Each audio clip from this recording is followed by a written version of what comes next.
আওয়ামী লীগ দেশের এই পরিস্থিতি চুপ করে বসে থাকতে পারে না। শেখ হাসিনা আমাদের নেত্রী গোপালগঞ্জের ঘটনার পর তিনি মাস রেজিস্ট্যান্সের ডাক দিয়েছেন। আমাদের ছাত্রলীগ হরতালের ডাক দিয়েছে,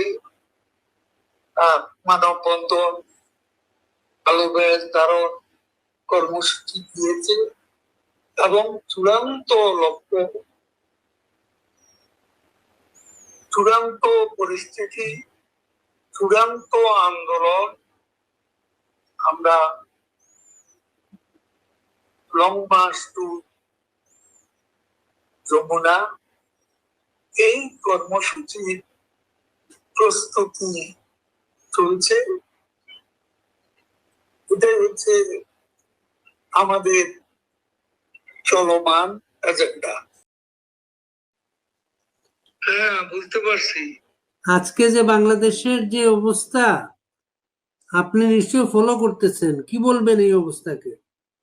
বাংলাদেশের মানুষের মাঝে বিভিন্ন ঘটনা যেভাবে বিক্ষোভ সঞ্চারিত হয়েছে তা এক কথায় আতঙ্কজনক।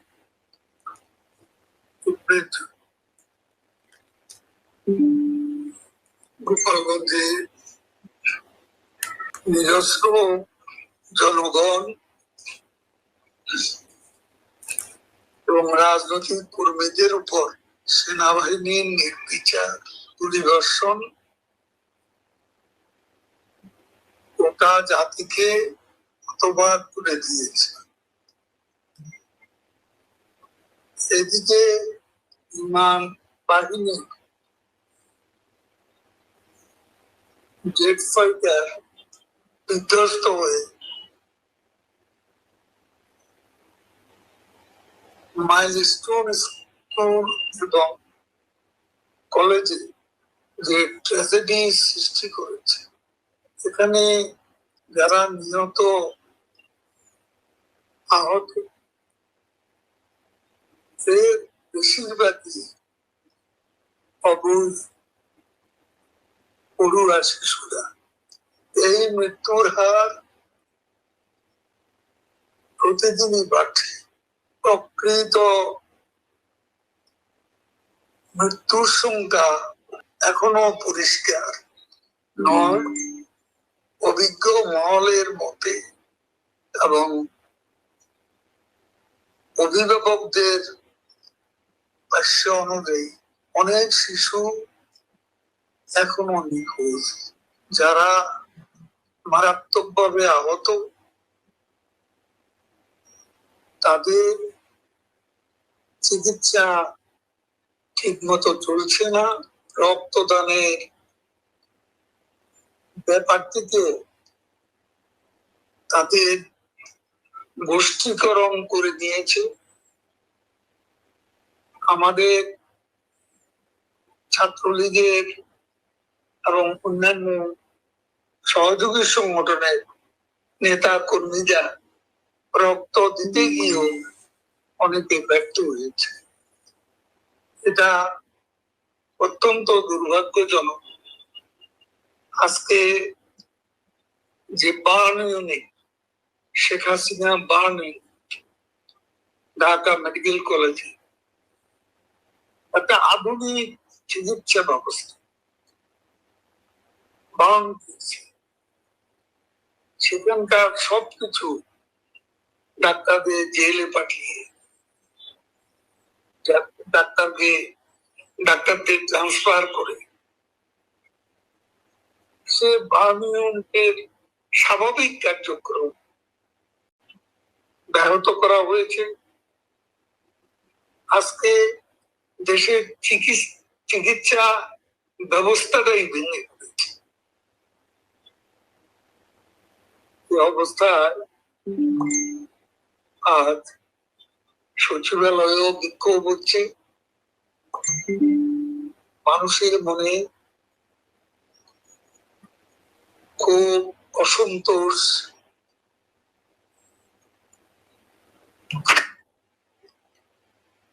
বিস্ফোরণের মতো দানা বাঁধছে এবং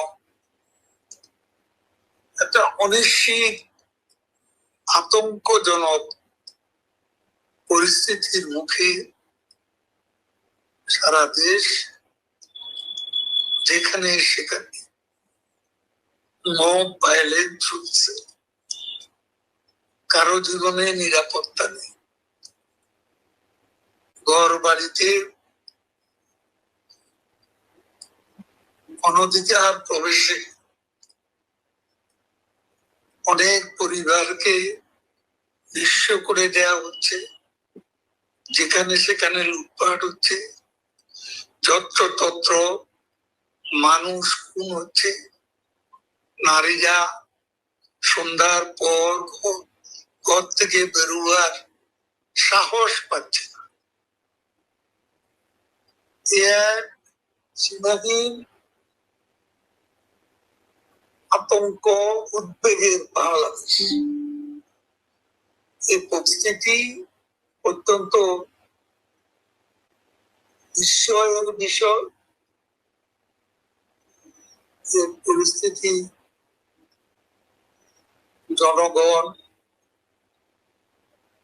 এবং এদিকে দেশের ছাত্র সমাজ আজকে ফুঁসে ওঠার উপক্রম হয়েছে। এই যে আপনারা যখন ক্ষমতায় ছিলেন, তখন যখন আপনাদের বিরুদ্ধে যে আন্দোলন হইতো, ছাত্ররা আন্দোলন করতো, আপনারা বলতেন পেছনে বিএনপি জামাত জড়িত। ঠিক আজকে কিন্তু তারা এই কথাটাই বলা শুরু করেছে যে এই পেছনে আওয়ামী লীগ জড়িত।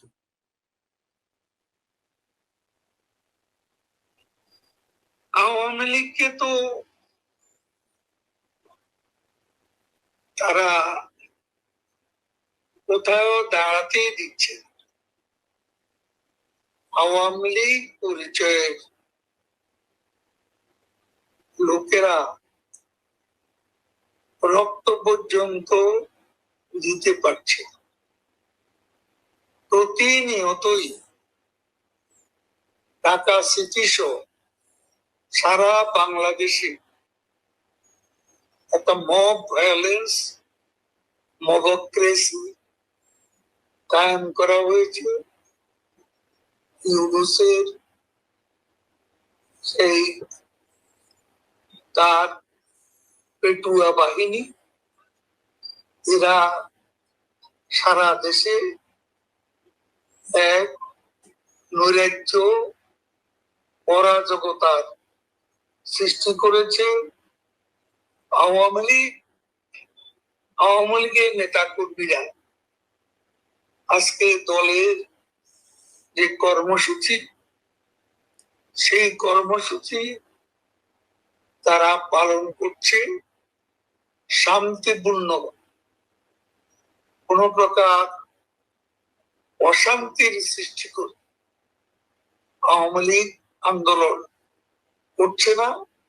তবে আওয়ামী লীগ দেশের এই পরিস্থিতি চুপ করে বসে থাকতে পারে না।